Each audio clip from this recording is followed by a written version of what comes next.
welcome to Afrikindness Teens Talk Series. I'm Precious, one of your teen hosts for today. Today we're going to dive into an honest conversation about identity, emotional growth, and becoming confident leaders. And before we get started, I would love to remind us that we can use the chat functions to share our thoughts and Q&A to post our questions. Feel free to interact with our guest speaker using the chat function. She will be engaging with everyone today. And now it's my distinct pleasure to introduce our guest speaker, Dr. Pedi Obani. She's a global climate change, human rights expert, and international researcher. She also brings a wealth of experience into empowerment. Dr. Pedi isn't just an expert, she's a visionary at the forefront of critical global issues. She works as an expert in climate change governance, ensuring a just transition and championing gender equality, and advocating for fundamental human rights and sanitation. But what truly sets her apart is her unwavering passion for bridging the gap between sustainable science and real-world impact. For us as teenagers, this is an opportunity to learn from her wealth, experience, and her career journey. So please prepare to be captivated because you'll learn so much from her journey very shortly. Please give a welcome me, Dr. Pedi Obani, with a huge welcome. Thank you very much, Precious. Thanks for your kind introduction, and I'm happy to be here. Hello, everyone. Good afternoon, everyone. So our first theme today is on identity and self-awareness. Here at Afrikindness, we've been learning that knowing who you are and understanding your feelings helps you make better choices, build real confidence, and stay true to yourself, no matter what world throws at you. Dr. Pedi, you've had such a unique journey from law to climate policy and now to academics. So my question is, how has your identity influenced the choices you've made in life? And was there a moment when you discovered your true purpose or calling, especially in the work you do today? Thank you so much, Timmy. And it's interesting that you're the future judge because for me, the journey and that identity has really been shaped by trying to understand where I am, how I fit into the environment where I find myself, and how I can make sense of sometimes conflicting ideas and indeed identities. So I grew up in Port Harcourt in Nigeria. That's where I was born. And in Nigeria, in Port Harcourt especially, you may have heard people talk about the Niger Delta, oil and gas pollution. So I grew up right in all of that. But at the same time, I was one of those children who also benefited from the oil and gas sector because that's how I grew up, So it wasn't really easy for me to reconcile all the bad things I'd heard about the Niger Delta oil and gas exploration and how it was causing environmental hazards. It was causing all sorts of bad things for people in terms of health, in terms of even social unrest. And even today, you keep hearing those things, right? So on the one hand, I was hearing all these things, seeing them represented in the media, but at the same time, I knew that somehow the oil sector, oil and gas was contributing to, for instance, fuel for the cars, which would take me to and from school. It was creating employment for people around me. It was creating a livelihood, even for those who were not directly working in the oil and gas sector. So there were all these contradictions. And so I thought, how can I make this make sense, not just to me, but also for those people around me? And obviously, there were people who were suffering in the midst of plenty. So how could those people be supported to benefit from the oil and gas resources and at the same time not be the ones to bear most of the consequences whilst others outside are enjoying the benefits, as it were? So that was my childhood. That's how I grew up. And so when it came to choosing a career, I think a lot of people thought that I was very vocal, and so I would probably make a good lawyer. And somehow I gravitated towards law. And while studying law, I did environmental law, I did human rights. So these are all things that reflected those questions, those contradictions, those dilemmas in the environment around me. And then when I was studying law, one of the things that always used to inspire me was that in Nigeria, some people speak Pidgin English, so it's the local English, right? And some people would ask, waiting lawyers they do self. So essentially, it means what do lawyers do? Because some people just felt lawyers would just collect lots of money for nothing, you know? And so for me, it was about how do I use this skills as a law student or as a legal professional or practitioner to actually make a positive difference in my society, in my environment, so that people won't just ask, waiting lawyer they do, what do lawyers do? But people will actually see that I am doing something.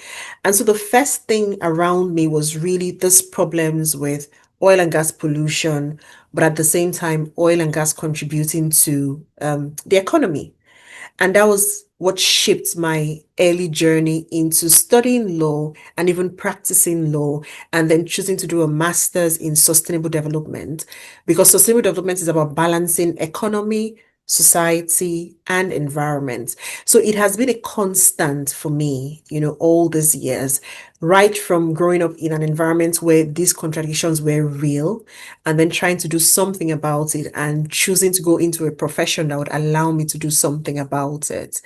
And in all of that, that identity was also shaped by the fact that as a young girl growing up in that environment, the first child of three, um, and all those little responsibilities that came with being the first child, I think that also contributed to it, trying to solve problems because you're the first child. So you have to contribute something meaningful, positive to your environment. I would say all of these have shaped that identity. And so whatever I do, wherever I find myself, I think I'm still drawn towards how do I ensure that there's a balance here? How do I try to support those who are affected negatively? How do I try to solve the problem rather than run away from it?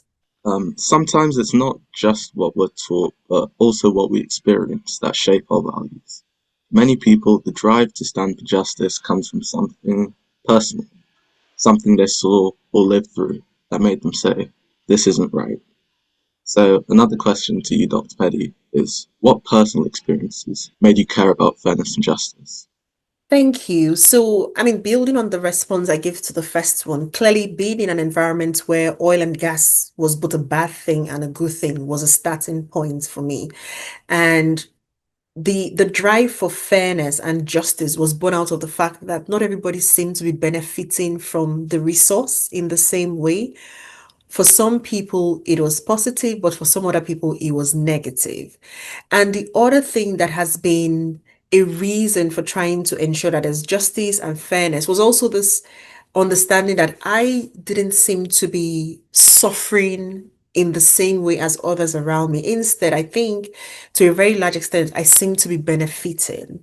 And so I had to take a step back at some point to say, hey, actually, not everyone seems to be enjoying the same benefits or privileges that I am enjoying. And so, how do I try and support those who aren't enjoying it? And I think that's something that we all have to be mindful of, because in some form or the other, each of us is enjoying a privilege. Each of us is enjoying a benefit that others around us aren't enjoying. And so for me, the turning point was that realization that actually, some things I take for granted, others will not take for granted because it is a luxury for them. So, for instance, in some cases, it could be as basic as people talk about having breakfast, lunch, and dinner, right? So growing up, it was very, we used to say 3 square meals, but basically we meant we'd have breakfast, we'd have lunch, we'd have dinner. And I almost took it for granted that that was how life was. But then I started to realize that actually, no, it's not the case. For some people, it was just one meal. So some people would have just one in the morning and then no lunch and then dinner. Or for some people, it was just dinner. It was just the one meal. And that in itself made me start to understand that actually I need to look at the world not just from my own lens or my own eyes or my own experiences. I need to understand what other people are going through. And it's only then I can actually make an informed judgment about what is fair and what is just and what is equitable. Because if I only looked at it based on my own experiences, I would think everything is perfect. Everybody is having a good time and we're all happy together. But if I took a step back and I looked at what other people were experiencing, then I would see that actually there's a gap and there's work to be done. Another thing that made it real for me was the fact that, again, I grew up in Nigeria as a young girl. I never really understood when people would talk about gender inequality or when people would say, oh, women are discriminated against, because I didn't grow up in that kind of space. I grew up with a lot of support from my family. I was never made to feel less than myself. I even never realized that there was a difference between how girls were being treated compared to boys. I didn't realize it at all. But once I started going out of the house, going to school, and seeing the kinds of experiences some of my friends were having, I then realized that actually, in some cases, in some homes, in some spaces, girls are treated differently from boys. And so I had a choice to make. I could either discount the stories and the experiences of my friends and say, well, I don't believe you because I haven't experienced that before. Or I could decide to step away from my comfort zone and try and understand their own experiences and try and see how best to support them. And for me, that was a very practical way in which I started to understand equity and fairness and justice. The fact that it goes beyond my experiences, what I think, it's about first understanding that there are lots of privileges that I was enjoying. Secondly, understanding what others are going through, listening to them, being empathetic. And third, it was about trying to understand how best to work with them, support, and then provide that needed, whatever it is, whether it's support, whether it's advocacy, whatever it is, to try and close the gap. That's when we can start talking about fairness and equity and justice.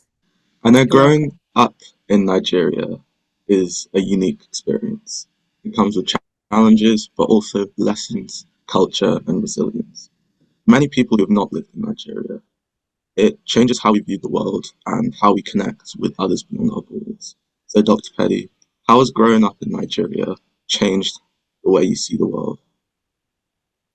That's very that's a very interesting question because I mean I grew up in Nigeria, so but it's very different for my children, for instance. I think one of the unique experiences for me with growing up in Nigeria was that I had a lot of extended family around because it was a very communal setting for me growing up. So I had a lot of uncles, aunties, cousins.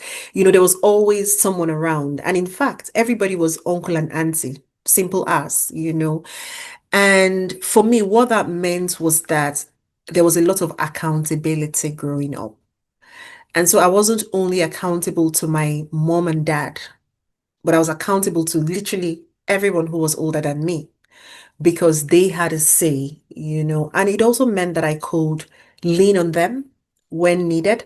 So if I had a problem, if I had a question, if I had a concern, I didn't necessarily have to go running looking for mom and dad. I could turn to the next adult around me because a lot of times they were trusted adults and I could rely on them. The other thing I think growing up in Nigeria did for me was to build resilience, which I think is really, really important. Because in your question, you mentioned the fact that growing up in Nigeria comes with its challenges. That's true. But I think the other side of it is that because there were all of those challenges, it also meant that one had to build character, one had to build resilience, one had to be, you had to have this um, perseverance, persistence. So, for instance, a very basic thing would be that we had to write exams all the way. So, growing up, I started writing exams from literally as soon as I went into school. So, I had exams in nursery school, in primary school, and I'm sure that's very strange to those of you who are now within the UK system studying. But that was a very simple, basic, everyday thing for us. We had exams all through. And what it meant was that by the time I was writing my uh, SSC, so O levels, A levels, it wasn't new because I had been writing exams all the way through. I had had to prepare for them. I had had to go to resilience, the patience, the hard work, the discipline. all of those skills. And what I found was that all of those skills were important even beyond exams and school. Because whatever you do in life, you need to be disciplined, you need to be hardworking, you need to be resilient, you need to be persistent. So all of those coping mechanisms, all of those skills that I had to develop to cope with the challenges in the environment have become more or less my fallback, even in adulthood. So now I'm in the UK, it's a completely different environment, but I find myself falling back to those values, those systems, those cultures. And so there was also a culture of respect in Nigeria, which we're very big on. Again, that's something that has still remained useful, valuable, even outside of the Nigerian setting. And I think for me, the biggest lesson is that wherever we grow up, wherever we go, values have a way of being relevant. So it doesn't matter whether you're in Nigeria, you're in the UK, you're in Ghana, you're in Spain, wherever you go, I think values are always useful and relevant. So things like hard work, discipline, sincerity, resilience, perseverance, good timekeeping, respect, all of those things hold true. It doesn't matter where you are. And that for me is an important lesson.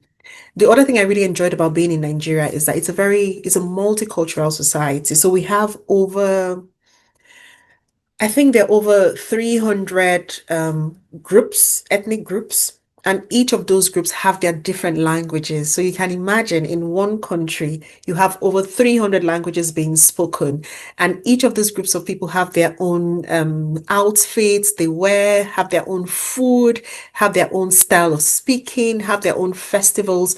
So it's a rich cultural experience. And for me, that has also made me just love life because there's so much color. I mean, for those of you who may have met me in person, you'd see I'm always very colorful. It comes from growing up in Nigeria. So there's always so much color, there's so much life, there's so much sound, there's so much warmth in the people as well. So these are some of the things that marked my experiences of growing up in Nigeria. And so despite the challenges that there were, you always had something to make you laugh, to make you smile, to make you happy. And in the most difficult times, you always had people you could fall back on. And that for me was just amazing. Can I ask, has any of you, is there anyone in the chat that has grown up or grew up in Nigeria or has lived in Nigeria or has experienced any of this, whether in Nigeria or any other African countries? It'll be interesting to know. Oh, I see a me. Okay. Great. So I'm hoping that my account replicates yours as well, or at least mirrors some of the experiences you've had as well. Dr. Pedi, still on identity and values. I would like to ask a few questions that a lot of young people often face daily. So when I joined the new school, right, I tried to fit in by acting like everyone else, but I ended up feeling lost, like I was pretending all the time. So my question for you is, what makes you feel most like you, and how do you stay true to yourself when others expect you to be different? Hell, I thought we had a deal that you would ask me really easy questions. Yeah, but I told you that they look easy, but they're not. Okay. No, thank you. Yeah, so what makes me feel most like me? Honestly, I think it's when I'm able to stay true to my values. So when I'm able to stay true to my values, when I do something or make a decision that I think has come out of my inner conviction, that makes me feel like, oh, this is me. I make a joke of this, but I also say it very seriously. So I say to people sometimes that when I wake up in the morning, right, and I step out of the house, I'm not expecting surprises in terms of someone looking at me and saying, "Oh, your hair looks nice," or "I don't like the way your hair looks," right? Or "Your outfit looks nice," or "I don't like the way your outfit looks." And the reason for that is because I think that before I leave, I've made a decision to wear this outfit or wear my hair like this or the other. And I'm using this example because I think that's something that we can all relate with. So if I step out of the house and someone says to me, "Oh, this combination just looks off," So what? That's I always say that's a you problem. That's not my problem. And the reason for that is because I have picked the outfit to reflect myself, my personality, what I feel like that day, how I feel, what I want to achieve. So it doesn't really matter that someone else next to me doesn't like it, provided obviously I'm not causing offense to them. Because of course, as part of my values, as part of my ethics. I don't want to cause offense to other people. So obviously, I'm not going to wear something that says something nasty to other people. No, not at all. So provided I have checked myself and it's clean, it's not smelly, it's not ill-fitting, then if someone else doesn't like the combination, it's a you problem. So it's a them problem. It's not my problem. So for me, that's what defines my am I being true to myself or not? But that has also come from understanding. Wait, before I can say I'm being true to myself, then I have to know what am I? Who am I? Right? Because you can't be true to what you don't know. So I think for me, one of the first steps has been to ask myself, who am I? What am I? What is me? What makes me happy? What makes me comfortable? Right? So for instance, I can be very chatty, but I wouldn't be the one to come and say, oh, let's go and party. That's not me. Right? So what that means is that if I choose to be chatty, that is me choosing to be chatty, right? I'm not being chatty because someone else is saying you need to do this or you need to do that or you need to do that. No, that's not it. It's because I have made a conscious decision to be chatty. But I know to myself that, look, I'm ordinarily a quiet person. I don't necessarily want to be chatty, but perhaps because at the same time, I want to be a good team player. I have also made that decision to be a good team player. So being a good team player means I need to discuss with members of my team. And so that means when I'm with my team, I'll be chatty. But it also means that when I'm starting to feel like I'm a bit overwhelmed, I permit myself to take a step back and say, okay, I've had enough of this chats now. I need to step back. And I don't feel bad about it because again, that is me. So growing up, for instance, I had my own sense of fashion. It wasn't about what was fashionable or what everyone else was wearing. It was about what I felt comfortable in, whether it was clothes, whether it was makeup, whether it was hairdo, whatever it was. What I've always gone with, what am I comfortable in? Because once I'm comfortable in my own skin, then I don't let anyone else make me uncomfortable. And that's the other thing. I also always say to myself, people can't make me uncomfortable except I let them. Right? So even if someone says, oh, your outfit is rubbish, is not in vogue, is not stylish. If I already said to myself from the start, this is what, even if it means this is what I have, because again, don't forget, there were times growing up when I remember, I'll give you an example. So I remember the first time we had this mono sling bags. I don't see them anymore these days, but we had these mono sling bags. And I remember the first time I saw someone with it and I really liked it. And I asked the person, oh, where did you get this from? And they said, oh, someone sent it to me from abroad. They didn't tell me where they got it. They didn't want to tell me. So it was almost like a fashion symbol. So if you didn't have it, then, but I still had my two sling bags. And for me, it was fine. It wasn't a problem. So it's always been about, first of all, understanding what makes me comfortable. And if I have to do something that makes me uncomfortable, I make a conscious decision to do something different. But I also I permit myself, once I'm starting to feel uncomfortable, to take a step back and just make peace with it because I know that I don't have to be somebody else and I don't need to be validated by other people. And it's only if I allow people, they'll get to me. So if I treat everything else as noise, so imagine if you treat everything else as noise and you're only listening to the one voice, and that one voice being your support system, whether it's family, whether it's friends, but those who are trusted, then that makes the world of difference. And what you find is that once your support system is there for you, your values are there, you understand yourself, then that's it really. Thank you very much. Our next theme is temperament and values. In our Teams Academy, we've been learning about temperaments and personality, and knowing your temperament and values really helps you to understand why you act the way you do. It's a big part of figuring out who you are and what matters to you most. So my question to you is, what is your temperament, and how does this play out when leading collaborative projects across countries and cultures? Thank you for that question, Timmy. I think one of my main temperaments is melancholic. So I think I'm melancholic, right? Which means, I mean, I like my own company. I just want to be by myself. I want to be quiet and all of that. Now, it also means that I am very reflective. I can be a perfectionist at some points if allowed. So I've got it, it's got its strengths and it's got its weaknesses. Now, in working in a team and how that has played out is that, first of all, because I understand that that is my go-to. I'm most likely going to be the perfectionist in the group. I'm most likely going to be the quiet one, not wanting to speak to other people and wanting to keep by myself. I'm most likely going to be very analytical. I try to play to the strengths, but I also try to build on the strengths of my teammates to manage the weaknesses. So, for instance, because I know that I can be a perfectionist, I make sure that in the teams that I work in and the projects that I'm doing, I create timelines for tasks. So I'll say this task will take 2 days and that's it.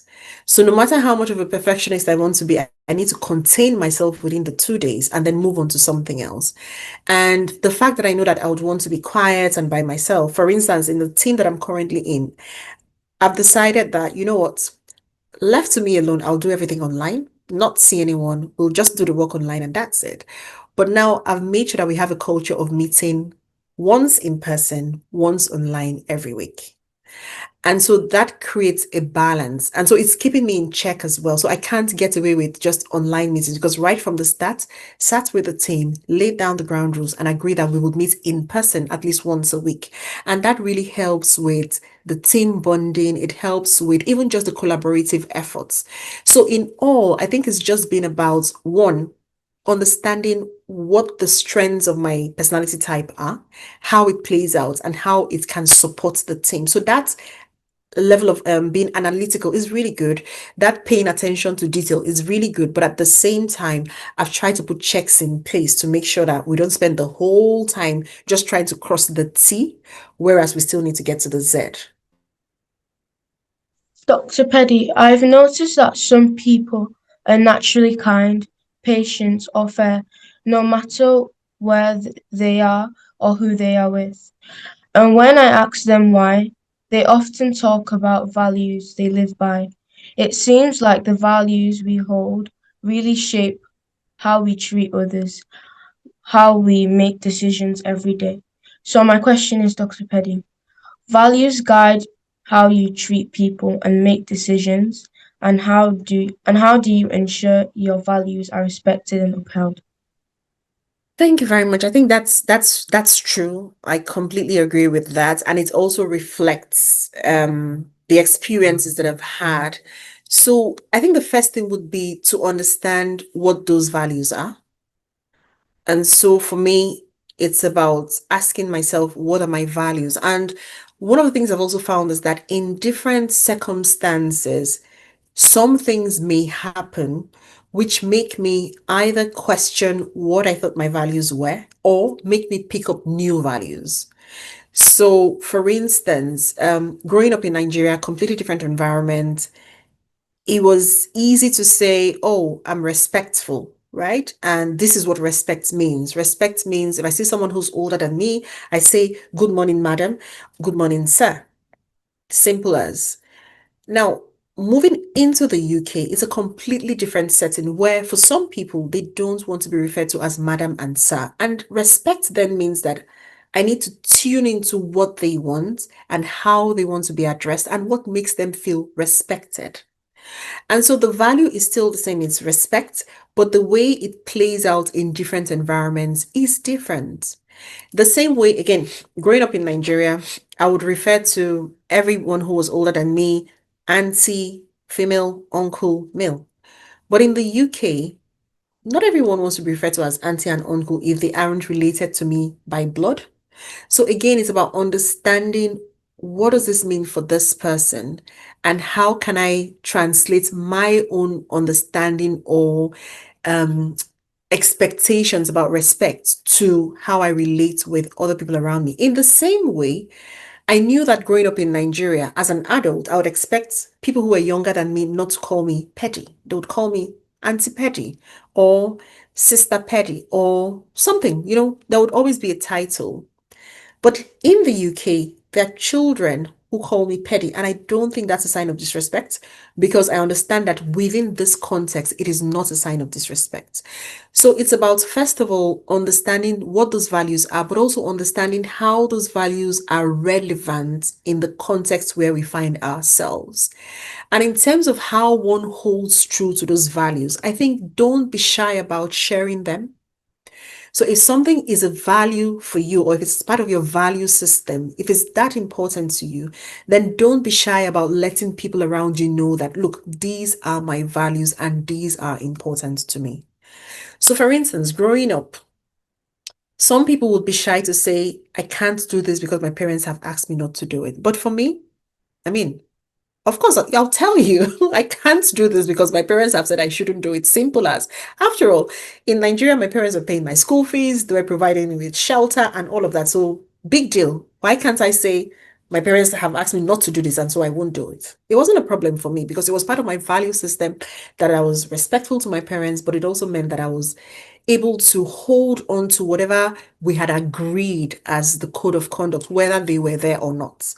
And so I wasn't worried about telling my friends I can't do this because my parents have said yes or no, because that was for me part of my values.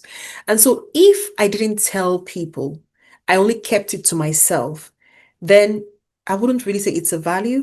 And if people didn't know about it, it would be easy for them to make me go away from it or go towards it.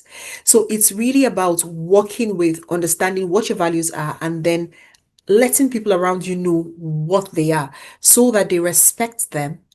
Or if they don't respect them, you can then walk away because clearly those aren't people that you should be associating with if they can't align with your values. So if I may ask you, what are your values?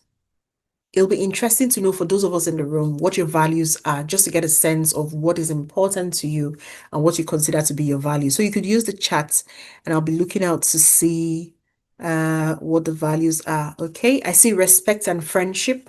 Those actually hold through for me as well. Any other values for those of us in the room? I see respect, I see friendship,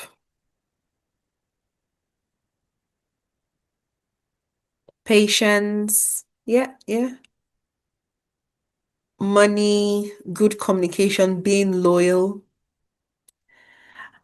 wise and curious, community and family. I think those are good. And I think I'll pick up on the money bit because just to say, I mean, money, maybe money, you meant it in terms of money is valuable, so it's important. Yes, I do agree. Money is important, it is valuable, but not in terms of it being a value, because I was speaking about value in terms of things that sort of shape how you react or act in different circumstances, things that guide you, things that are more foundational. So to that extent, money may not really count. So money could be a motivating factor, but the thing is, what do you do? How do you relate with money? So it's your value that will make you relate with money in a certain way or the other. So for instance, if respect is your value, then it means that you will not do disrespectful things just to get money. Or if honesty is a value for you, then you won't be dishonest just because you want money. So it's that kind of value system we're speaking about here. But thanks, I think it's really interesting to see this. So cultural influences, exercise. Oh, wow, that's interesting. So somebody finds exercising very valuable. Thanks for sharing that, Gideon. I Wait, think, yeah. so we're on to the next question now. I used to think being introverted meant someone wasn't strong, but then I found out there is power in listening and reflecting. So, Dr. Pedi, how can teens learn to embrace their unique temperament instead of trying to change it? Yes. So I think one of the things to do would be that, first of all, you understand what the strengths of that temperament is. We already did the temperament test. So I'm hoping that all of us have done the temperament test. But if you haven't done it already and you're part of the Teens Academy, reach out to us and we can guide you through that. So the first thing will be to first of all understand what is that temperament, and bearing in mind that sometimes it changes in different circumstances, but you may find that some are more dominant than others. So that's one thing. But once you understand what the temperaments are, then I think the next thing would be to understand what the strengths and the weaknesses are of the temperaments that you hold. Again, we've done this exercise as part of the Teens Academy, but if you haven't been part of that and you want support through it, let us know and we can see how to work together on that one. Now, once you understand the strengths, clearly, if the strengths are positive, that's a good thing, right? But if there are some limitations, so for instance, when I spoke about mine, I spoke about being almost a perfectionist, being too single-minded in some instances. Now, if there are limitations like that, what you can then do is to speak to a trusted adult, someone who you can talk through what those limitations are or what those challenges are. So for instance, I know some people who are very sociable. Now, the strength with that is obviously because they're sociable, they can make friends really quickly, they can bring groups together, they're the life of the party wherever they go. But at the same time, the other side of it is that if people don't want to be friends with them, they could easily feel sad and unwanted and isolated. Whereas for someone like me, I may not even notice. I may not even notice that people don't want to be friends with me. So the thing is, if you're such a person, then clearly you know that that is a risk. Is something that is likely to happen, because if you're in a situation where people aren't smiling at you or aren't friendly, you may feel uncomfortable. That's not a problem. It is what it is. But it's about understanding that that risk exists. And then you can have a conversation with a trusted adult to say, look, this is a challenge. How do I walk through this? How do I get past this? And one of the things I say is just understand that at the end of the day, it comes down to respecting oneself. Because if you don't respect yourself, other people will not respect you. So if there are limitations in your interactions with people, just because that's your temperament, that's how you feel about it, that's absolutely fine. But don't put yourself in a position where your self-respect is compromised, or where people then take advantage of the fact that they know you want their friendship and they try to even use that to bully you or try to get you to do things you should not be doing. No.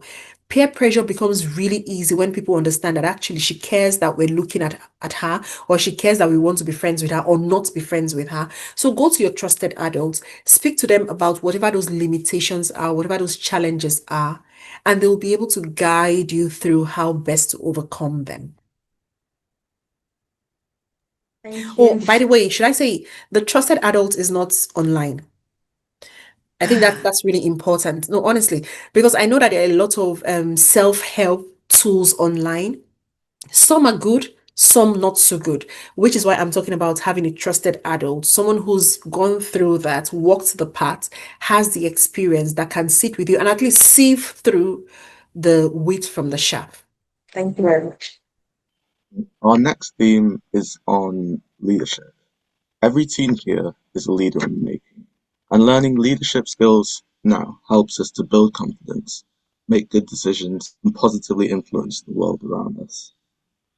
So, my question to you is, what advice would you give to young people who want to lead, but struggle with confidence or fear of failure? Thank you. So the first thing is to ask each of us to ask ourselves, what does it mean to be a leader? And when you think about a leader, what picture comes to mind? So if you take a moment and I just ask you, who's a leader? What comes to your mind?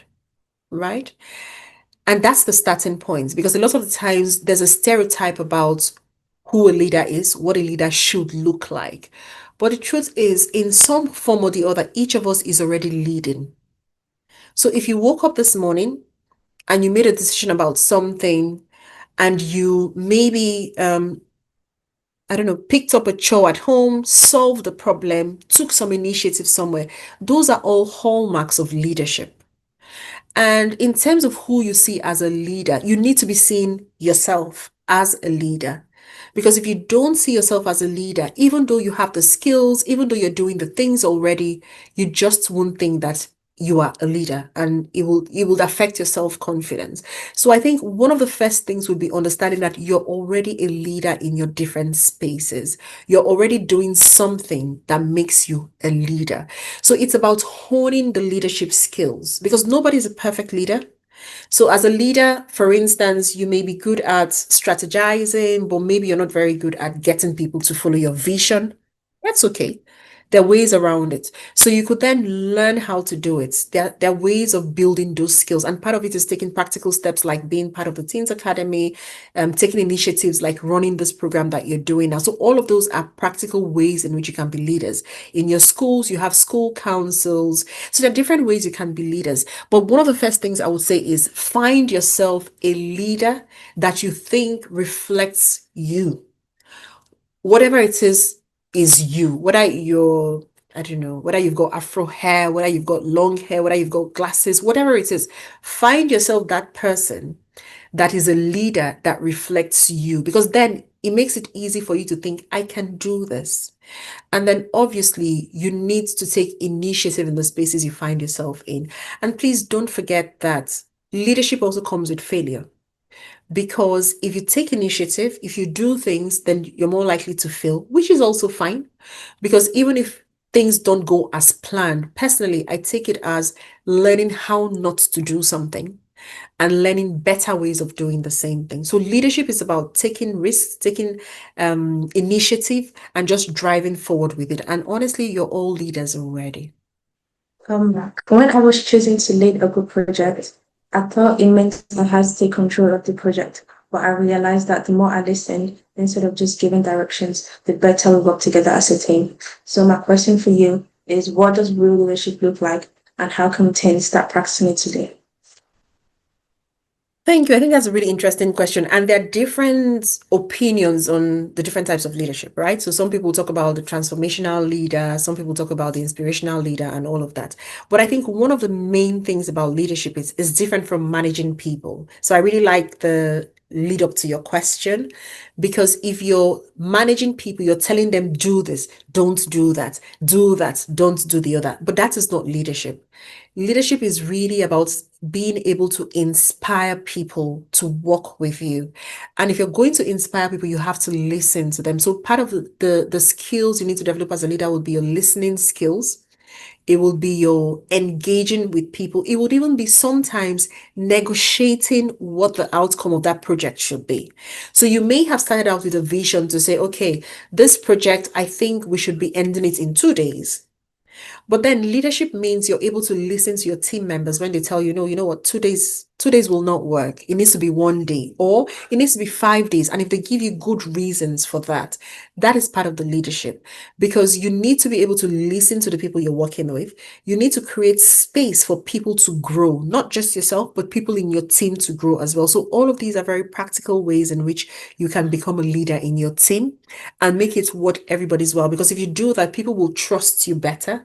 People will have more faith in you, and people will feel like you see them, you hear them, you respect them, and they'll be more willing to give their best for the project. So in terms of how you can start practicing this today, you can even start from home. So if you've got siblings, you can start engaging with your siblings, listening to them, and seeing how you build your leadership skills through that. Instead of saying, I say no, don't do it. Work with them and negotiate with them. Okay, thank you. So, I would like to ask a question from the Q&A. So, this question says, how do I stop thinking, what will people think before I do anything? Thank you very much. So, how do you stop thinking, what would people think before you do anything? I think one of the first things personally would be to say that people would always say something. Now, there was this story about, I don't know exactly how the story goes now, but I'll just paraphrase it. So there was this story about a man, I think it was a man, his son, and the donkey, right? So the man was with his son and the donkey, and they were both on the donkey, the man and his son on the donkey, and the donkey was taking them wherever they were going. And people were saying, oh, look at him, he's such a bad man. How can he put on so much weight on the donkey, himself and his son? What is all that? And then the man heard them and he thought, oh, okay. And so he came off the donkey and asked his son to come off the donkey. And so they were walking beside the donkey and going along with the donkey. And people were saying, he's so foolish. How can he? He has a donkey and he's not even making use of it. And he's walking this long distance. Why isn't he using the donkey? And then he thought, okay, he'll get on again. And then people said, oh, he's putting on so much weight. And then he got off. And they said, can you imagine? He's making his son walk. That's so horrible. So the point is, people will always say something. It never stops. And so one of the first things would be to make sure that we don't seek validation in what people say or not say. So if you think back to the first, I think in the earlier, when we first started this conversation, and I was saying when I dress up in the morning, I sort of have a sense of how I want to look and why I've chosen to wear what I want to wear, and I go out. So it doesn't really matter so much what people are saying or not saying, because I'm not looking for validation in what they say or not say. So it's the same thing. Know that people will always say something, but try not to let that be a source of validation when people say things or not say things. But instead, let's try and be very clear on what is important to us. And if people say something, it's okay to listen and try and improve where relevant, but don't let it define how you react. Don't let it make you sad or happy, because at the end of the day, it's more about you, and you're the only one who has the power to make it have an effect on you or not. So our final theme is on emotional intelligence, resilience, and growth. In our Teens Academy, we've been learning about emotional intelligence, resilience, and a growth mindset and how they help us face challenges, bounce back from setbacks, and keep us growing into the best version of ourselves. My fellow teen facilitators will ask you a few questions about this. Thank you. I've heard stories of people who seem strong today, but when you listen closely, you realize they've been through a lot of setbacks, disappointments, even personal struggles. It makes me believe that challenges don't break us, they build us. So my question is, Dr. Pedi, what's one big challenge you faced and how did you go from it? Thank you very much. Indeed, there have been lots of challenges. One of the most recent ones I can remember, I was moving to the UK in the height of COVID. And for me, it was a really big challenge because there was a lockdown, if we remember, there was no movement. And here I was moving to a completely new country. And in that time, there was just so much going on. You know, I have a young family, I'm moving continents, and I'm starting a new role, a new job in a new space, and all of that. So it was really challenging. And then there was the scare of COVID in itself, you know, all the risks that came with it. And that made me really question a lot of things because there was so much uncertainty at the time. And if I think back, and I ask myself, how did I get through it? What did I learn from it? I would say that one of the main things that I took out of the COVID experience and moving countries, homes, jobs in the middle of COVID was to first always get the right information from the right sources. Because during COVID, there was just so much going on. You know, there was a lot of fear mongering. There was a lot of people coming up with all sorts of things that were some true, some not true. And so for me, I learned how important it was to always get information from the credible sources. I also learned how important it was to listen to the right advice. So not only from the credible sources, but listen to the right advice. And also how important it was to just have family around. Because if you recall at that time, because of the lockdowns, we couldn't really go out, we couldn't meet with other people. So it became really important to build a healthy relationship with my family. And those are things that have remained constant and true even outside of COVID. Okay. Thank you so much, everyone. I think we're almost very close to the end of the session, but we want to quickly take questions from the audience. So can you just run through the questions from the audience so that our guest speaker can respond to that?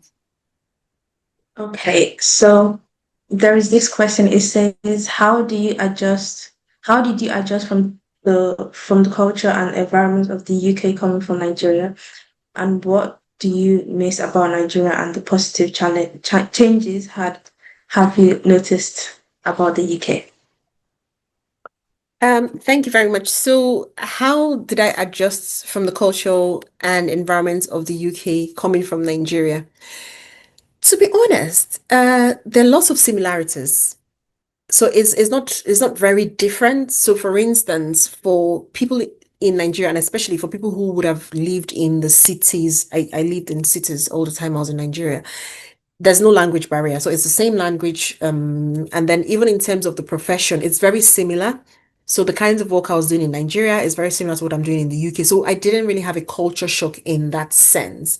And because there's a lot of globalization these days, it wasn't really that much different. I think the main thing I had to, the shock for me, not so much a shock, but the main thing I had to adjust to was the weather. And I'm still having to adjust to the weather because that is really different from what we have in Nigeria. But in terms of the culture, the other thing is Christmas. How Christmas in Nigeria is very, it's the day where everybody is out in the town in your best clothes and all of that. Whereas in the UK, it's a very quiet, personal time. So that was something that I had to adjust to. But I think the main thing for me was understanding what the differences were because I didn't want to cause offense to anybody. So understanding what those differences were and then just adjusting to them as I went along. And I think that has been quite easy. In terms of the positive things that I've noticed about the UK and what I miss about Nigeria, I miss lots of things: the food, the people, the music, even just the sound, because there's a certain sound, that's very different. I think the UK is very quiet, whereas Nigeria is very, lively and boisterous. I can see Pearl just nodding and nodding and nodding. Yeah, and then positive changes. I think the UK is very diverse, which is really good. I can see more, even in terms of the food, the culture, you can see a lot of diversity. So it's very multicultural, and that's something I think is really positive, and it's something that I'm happy about. Another question from the Q&A is, which area of the UK do you live in, and how did it help or challenge your career, views, and family? Thank you very much. So I live in West Yorkshire. And in terms of how it's helped to challenge my career, views, and family, it's a very multicultural area. And so, to that extent, I think that has been positive because it's meant that I've been able to understand to a large extent the different cultural systems within the UK itself. It's diverse, and that helps a lot. In terms of how it's helped my career, it's worked out well because within that space, I've been able to pursue my career, I've been able to pursue my family life, and then my family is also exposed to these different cultures as well. So that's really a positive outcome. And I see a question there. Did you ever have to face any racism in the UK? The answer is yes. And that's no news, because I think for many people, a lot of people would have faced one form of racism or the other. So that's no news at all. But the question is, what do you do about it? So if you face something that you think is racism, do you just cower away or do you get upset or do you do something about it in terms of a positive action? And for me, it's been about taking action. And that action has been about not hiding away, but being out there and trying to dispel those myths and misconceptions that fuel racism and other negative emotions or reactions. Because I think a lot of the times people act from a place of lack of understanding. And so it's about being out there, saying things that explain your own perspective and not shying away or hiding. So for instance, there's some people who may choose to not wear African clothing because they don't want to be identified or because of the stereotypes. But rather than do that, I would rather celebrate the culture. So I would rather wear something African and go out there and have people say, oh, that's very colorful. And I'll say, oh, yes, it is. This is where it comes from. This is what it means. So just being able to own that difference and explain, because sometimes you find that people are actually acting from a place of lack of understanding. And the more you explain or the more you just be out there and normalize yourself in the spaces where everybody else is, the better people become at being more accepting. Thank you so much, Dr. Pedi, for sharing your journey with us. Before we wrap up, just a final question from us. In 1 minute, if you could go back in time and tell your teenage self one thing, what would it be? It will be difference is perfect. Because I think that's one of the things that sometimes as a teenager, you're wondering, oh, is it okay to be different? And I think it's just perfect to be different. Difference is not weird. It's not queer. It's not, something to be shy about. Difference is perfect. It's my difference and I own it and I just walk with it. Because at the end of the day, it's what makes me stand out. It's what makes me unique. Yeah, so I'll just share some photos to show you part of the journey, I guess, that we spoke about earlier. So this is from my graduation in 2010. So what, 15 years ago? And that's when I had just graduated from my master's in law and sustainable development at the University of Aberdeen. It was a really happy day for me. I made a distinction, so I was very happy. But my parents weren't there. They didn't attend the graduation. So that was, and it's interesting because my melancholic side, I felt down on the day because my parents were not there, but it was a very happy and auspicious moment nonetheless. So yeah, that's it. I've got a few other photos, I think. So there's this one. Oh yeah. So this is me. This picture was from uh when 2014. So this is when I got married, traditional marriage. So this is the traditional outfits for the Ishan people. So Edo States, for those of you who know Edo States, Nigeria. So this is from traditional marriage. You can see the coral beads and again, cultural, just love the culture. So it was a very happy day as well. And then the next one is, this was me doing the hard work. You can see all the books behind me. So this was me in the library studying. I think it was during my master's as well. So it would have been 2009, thereabouts. Yes. And just reading in the library. Again, the hard work, the discipline, the perseverance. This is one picture that reminds me lots about that.